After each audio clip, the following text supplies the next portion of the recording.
Friends, more than 100 years back, Dr. Samuel Pierpont Langley was trying to become the first person in the world to fly in a flying machine.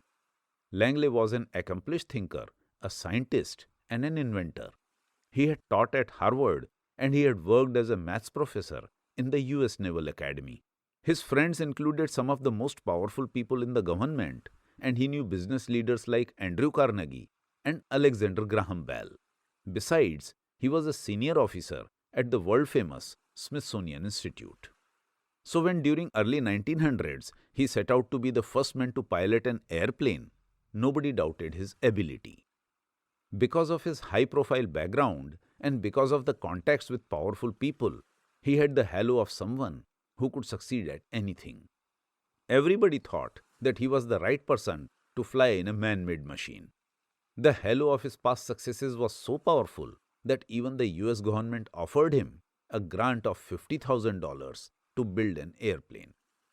$50,000 was a massive amount of money at a time when 1 ounce of gold cost just $20.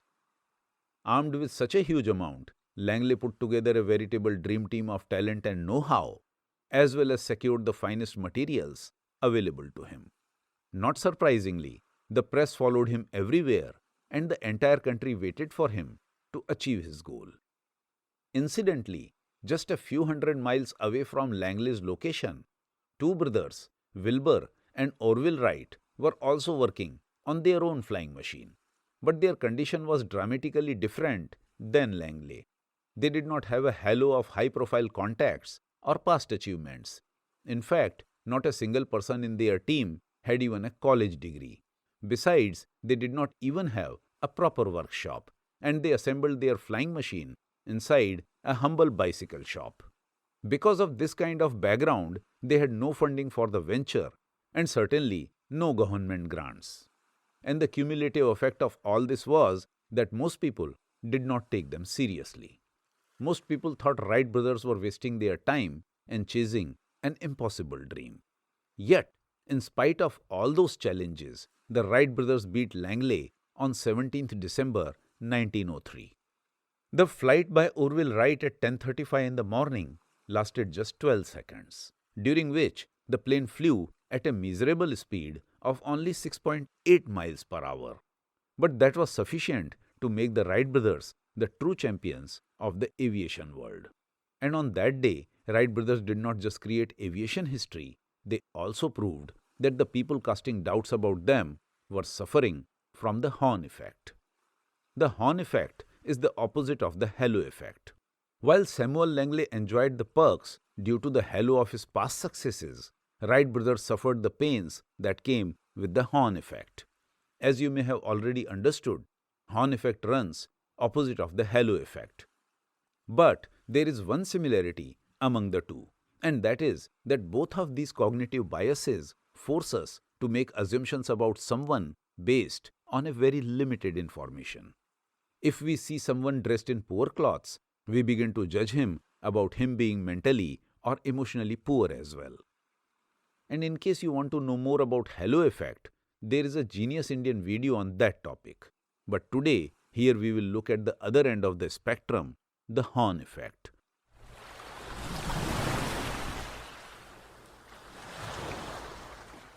Horn effect is a kind of a cognitive bias that causes one person's perception of another to be unduly influenced by a single negative trait or a couple of negative traits.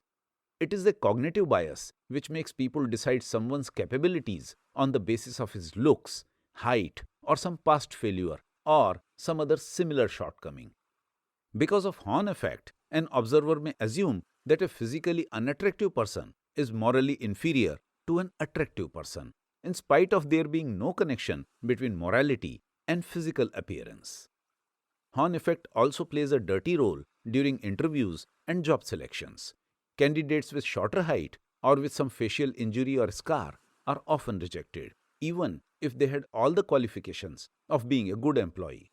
Similarly, people with vitiligo or with cleft palate are often rejected by the employers. When Nawazuddin Siddiqui was struggling to find work in the movies, he was constantly rejected simply because of his looks. He did not have a fair complexion, or a booming voice, and he was neither tall nor handsome. So when he approached the studios for a job, most people rejected him. Forget the directors and casting managers. Even his own friends and relatives laughed at him when he told them that he wanted to work in the movies. They laughed because they were blinded by the Horn effect. They judged his chances of working in the movies simply on the basis of his looks. However, as you know, he ultimately found the break, and today he is not only a very successful actor, but also someone whose looks are not at all questioned. In fact, he is so admired that roles are specifically written for him, and most other good-looking actors vie to work with him. In fact, it can be said that by attaining success in spite of his ordinary looks, he may help prevent many other not-so-good-looking actors from becoming the victims of Horn effect.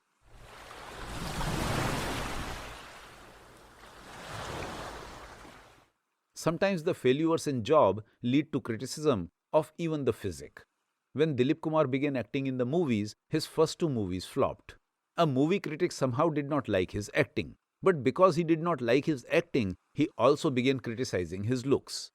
He said Dilip appeared as if he had not eaten since many days, as if he was a convict who had just been released from a jail recently. He wondered how a man with such gaunt looks was ever going to succeed as a hero in our country. But as we know now, Dilip Kumar not only succeeded in a big way, he is today considered veritably a school of acting in his own right.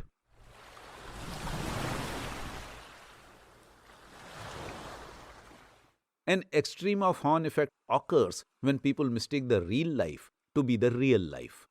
For example, in our country, there were many people who used to think that villains like Pran and Amrish Puri were bad guys even in their real life. In fact, Pran Sahib was so disliked that people did not name their children Pran. Because Pran Sahib was the greatest villain of his era, and because he did his roles with absolute perfection, people thought that he must have been a very bad person even in his real life. The fact is that he was a very simple person and a true gentleman. However, people judged him based on his screen image.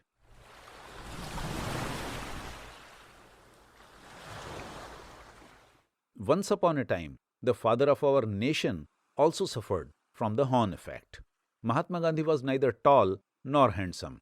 Besides, he did not have a beaming voice, a prerequisite for any leader.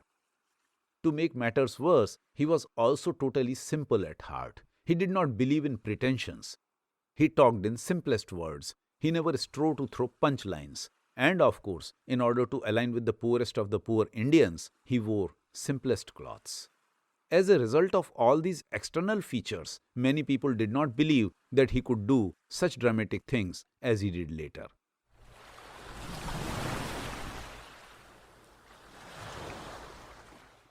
So friends, this was a brief intro to the Horn effect.